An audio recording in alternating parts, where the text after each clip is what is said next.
Audio क्रमांक 3। पुस्तक का नाम कर्मयोग और कर्म कौशल।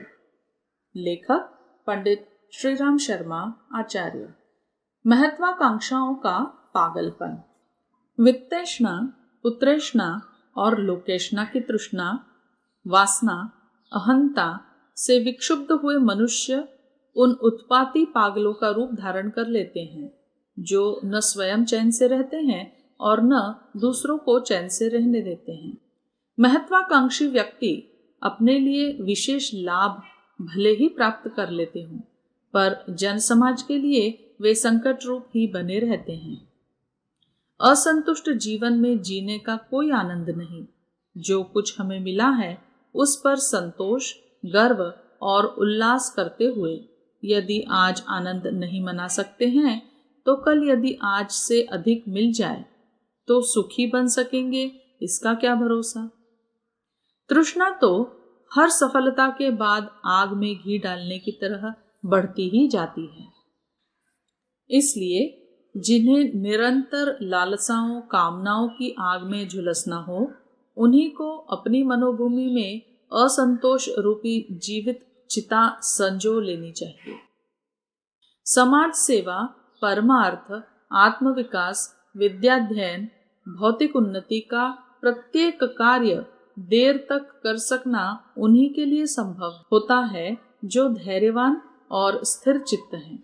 और ये दोनों गुण केवल उन्हें प्राप्त हो सकते हैं जो अपनी आज की उपलब्धियों पर संतोष अनुभव करते हुए कल अधिक उन्नतिशील बनने को अपना एक सरल स्वाभाविक कर्तव्य मानते हैं। संसार में अनेक धन हैं, पर संतोष का धन सबसे बड़ा धन है। कबीर की यह उक्ति बड़ी सारगर्भित है, जिसमें कहा गया है, जब आवे संतोष धन सब धन धूरी समान। यह धन जहां भी होगा वहां आनंद की निर्झरिणी बहेगी। पति पत्नी यदि आपस में संतुष्ट हैं तो उन्हें स्वर्गीय जीवन का रस इसी जीवन में उपलब्ध होगा। गांव के लड़के पढ़ लिख कर शहरों को भागते हैं। यदि उन्हें ग्राम्य जीवन में संतोष रख सकने का साहस हो तो वे शहरी तड़क भड़क में अपने स्वास्थ्य की बर्बादी करने की अपेक्षा ग्रामीण समाज को और अधिक अच्छा बनाने के लिए उसी क्षेत्र में रहकर अपनी और अपने देहाती भाइयों की बहुत बड़ी सेवा कर सकते हैं। हर व्यक्ति अपने गुण कर्म स्वभाव का अधिकाधिक विकास करे, यह उचित है। अधिक विद्वान बनना, अधिक सेवाभावी होना, अधिक चरित्रवान रहना, अधिक सभ्य, सुसंस्कृत एवं आदर्शवादी होना किसी भी व्यक्ति के लिए कम गौरव की बात नहीं है। ये महत्वाकांक्षाएं उचित हैं और उपयोगी भी। उन्हीं की छूट हर आदमी को रहनी चाहिए, पर अधिक धन जमा करने की, अधिक ऐश करने की, अधिक वाहवाही लूटने के लिए उद्धत काम करने की छूट किसी व्यक्ति को न रहे। इसके लिए कानूनी या नैतिक नियंत्रण रहे तो यह सर्वथा उचित ही रहेगा। आध्यात्मिक दृष्टिकोण संतोष का दृष्टिकोण है। उसमें हर व्यक्ति को धैर्य और औचित्य के साथ साथ प्रगति करते चलने की छूट है, पर जनसाधारण के मध्यम स्तर से बहुत अधिक ऊंचा बढ़ने का निषेध है। जिनमें जो योग्यताएं हो वे उन्हें अपने से छोटे या पिछड़े हुए साथियों को उन्नतिशील बनाने में खर्च करें। और जिस प्रकार फौजी सिपाही साथ साथ कदम से कदम मिलाते हुए एक सी पोशाक और वर्दी धारण करते हुए मार्च करते चलते हैं, उसी प्रकार हमें भी अपने सारे समाज को एक समान विकसित करते हुए साथ साथ आगे बढ़ने की बात सोचनी चाहिए। भगवान बुद्ध जब मरने लगे और उनसे पूछा गया कि क्या आपको इस मृत्यु के बाद स्वर्ग या मुक्ति की प्राप्ति होगी, तो उन्होंने हंसकर कहा, जब तक एक भी व्यक्ति इस संसार के बंधन में बंधा हुआ है तब तक मैं अपनी व्यक्तिगत सुख आकांक्षा की कामना नहीं कर सकता। मैं बार बार जन्मूंगा और मनुष्य तथा हर प्राणी को अपने स्तर का बनाने के लिए सृष्टि के अंत तक प्रयत्न करता रहूंगा। यही है आध्यात्मिक साम्यवाद। सभ्य व्यक्ति का, सभ्य समाज का यही आदर्श होना चाहिए। व्यक्ति को क्षमता एवं प्रतिभा ईश्वर ने इसी उद्देश्य के लिए दिए हैं कि वह अपने से पिछड़े लोगों को कम से कम अपने स्तर तक ऊपर उठाने में उनका सहयोग उपयोग करे। गुजर बसर के बारे में जो जितना संयमी रहता है और स्वेच्छा से गरीबी का जीवन स्वीकार करता है, वह उतना ही बड़ा माना जाता है। भारतीय संस्कृति का यही सनातन आदर्श रहा है। ऋषि मुनि स्वेच्छा से गरीबी का जीवन व्यतीत करते रहे हैं। जन समाज में भी वही प्रशंसनीय है जो अपनी व्यक्तिगत भौतिक सुख सुविधाएं इकट्ठी करने में नहीं, अपनी सामर्थ्य से दूसरों को सुखी बनाने में एक श्रेष्ठ सत्पुरुष की तरह संलग्न है।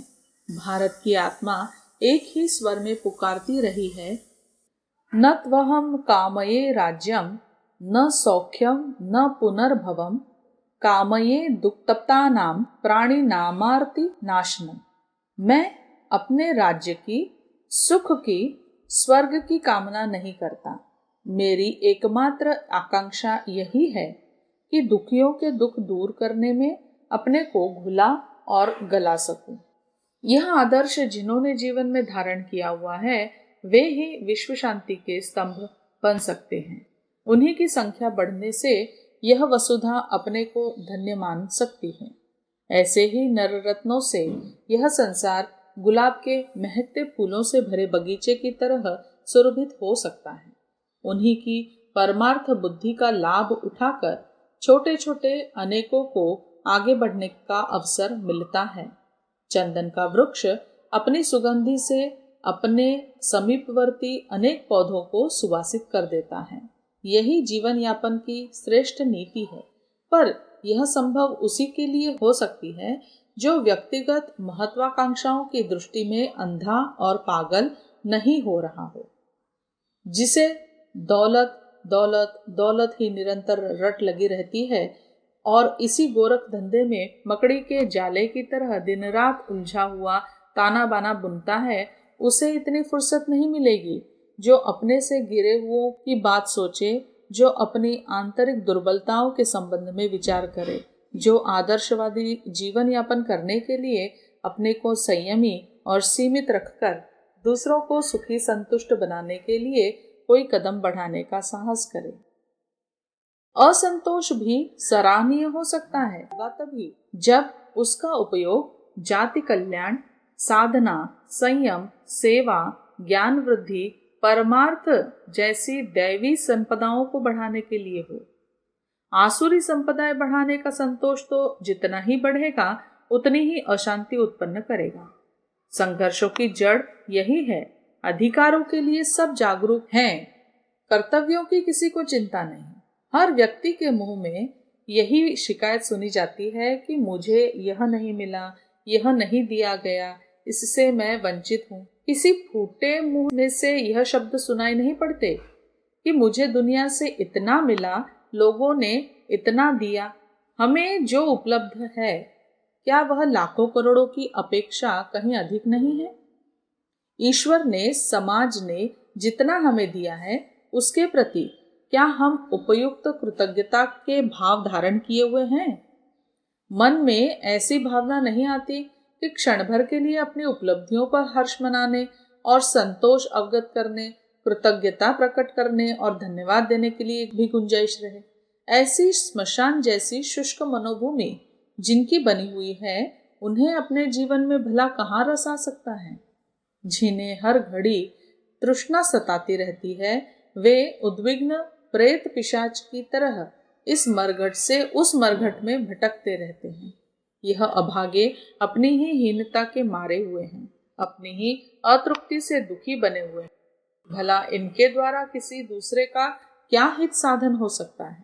धन की तरह ही ख्याति और मान प्रतिष्ठा की महत्वाकांक्षा भी संसार में भारी विपत्ति उत्पन्न करने वाली सिद्ध होती है। पद, सत्ता और अधिकार के लोभ में उतने ही अनर्थ होते हैं जितने धन लिप्सा से होते हैं। संस्थाओं के पदाधिकारी बनने के लिए, स्वयं श्रेय लाभ करने के लिए कितने ही व्यक्ति बुरी तरह लड़ते हैं, गुटबंदी करते हैं और संस्था तथा आदर्श को भारी क्षति पहुंचाते हैं। संस्थाओं में भीतरी गुटबंदी के कारण व्यक्तियों की श्रेय आकांक्षा ही रहती है। सच बात यह है कि बिना पदाधिकारी बने कोई भी व्यक्ति किसी संस्था की अधिक ठोस सेवा कर सकता है, पर लोगों की सेवा की नहीं, प्रतिष्ठा की भूख रहती है। फलस्वरूप सार्वजनिक संगठनों को कलह का अखाड़ा बनाते और दुर्गतिग्रस्त होते आए दिन देखा जाता है। थोड़ा त्याग करके बहुत यश लूटने की लिप्सा बहुत लोगों में देखी जाती है। अखबारों में नाम और फोटो छपाने के लोभ में कई लोग सत्कर्मों का बहाना करते रहते हैं। यश मिलने की शर्त पर ही थोड़ी उदारता दिखाने वाले लोग बहुत होते हैं। कितने ही लोग इसके लिए बड़ी बड़ी प्रवंचनाएं करते हैं। वे अपने साथी सहयोगियों के साथ विश्वासघात करने में भी नहीं चूकते। ठाट बाट, फैशन, सजावट में भी यही महत्वाकांक्षा काम करती है कि हमें बड़ा आदमी और अमीर समझा जाए। इसी उद्देश्य से लोग निरर्थक और खर्चीला आडंबर बनाए रहते और उसके भार से दबे हुए भारी कठिनाई एवं चिंता सहन करते रहते हैं। भौतिक महत्वाकांक्षाएं मनुष्य के लिए सदा ही विपत्ति साबित होती रही हैं। जो उन्हें जिस हद तक छोड़ सके उसे उतना ही बुद्धिमान मानना चाहिए। महत्वाकांक्षाएं यदि तृष्णा और वासना के लिए लगी हुई हैं, तो वे व्यक्ति और समाज के लिए अहितकर ही सिद्ध होंगे। कोई व्यक्ति अधिक धनी बनकर अधिक ऐशो आराम भोग कर अपनी दुष्प्रवृत्तियों को ही भड़का सकता है। उससे अंततः उसका पतन ही होगा। प्रगति और संतोष का एक ही सच्चा माध्यम है, वह है व्यक्तित्व का विकास। सद्गुणों को अपनाकर संयम और सदाचार, सेवा और सद्भावना की अधिकाधिक मात्रा जब अंतःकरण में बढ़ती जाती है, तो व्यक्तित्व का विकास होता है। दया, करुणा, त्याग और परमार्थ की भावनाओं को चरितार्थ करने की महत्वाकांक्षाएं ही सच्ची और श्रेयस्कर महत्वाकांक्षा कही जा सकती है। दैवी संपदाएं सत्प्रवृत्तियां ही हैं, वह आध्यात्मिक विभूतियां हैं जिन्हें पाकर मनुष्य स्वयं भी आनंद और संतोष का लाभ करता है और अपने समीपवर्ती समाज को भी सुख शांति का आनंद देता है। जीवन का स्तर ऊंचा उठाने का यह अर्थ गलत है कि भौतिक सुख सुविधाओं के ऐशो आराम के साधनों को हम बढ़ाते चलें और मनुष्य जन्म की दुर्लभ विभूति को इसी में बर्बाद कर दें। जीवन जीने का आदर्श एवं दृष्टिकोण और ऊंचा उठे तो ही यह कहा जा सकेगा कि जीवन स्तर सच्चे अर्थों में ऊपर उठा है। व्यक्तिगत महत्वाकांक्षाओं के पागलपन ने दुनिया का अनर्थ ही किया है, पाप और विनाश को ही बढ़ाया है। इन्हें त्यागा जाना चाहिए। महत्वाकांक्षाओं का सही अर्थ परमार्थ है। इसमें एक दूसरे से आगे बढ़ने की प्रतिस्पर्धा यदि स्वस्थ रूप से चलती रहे तो इसमें अपना भी हित साधन है और समाज का भी।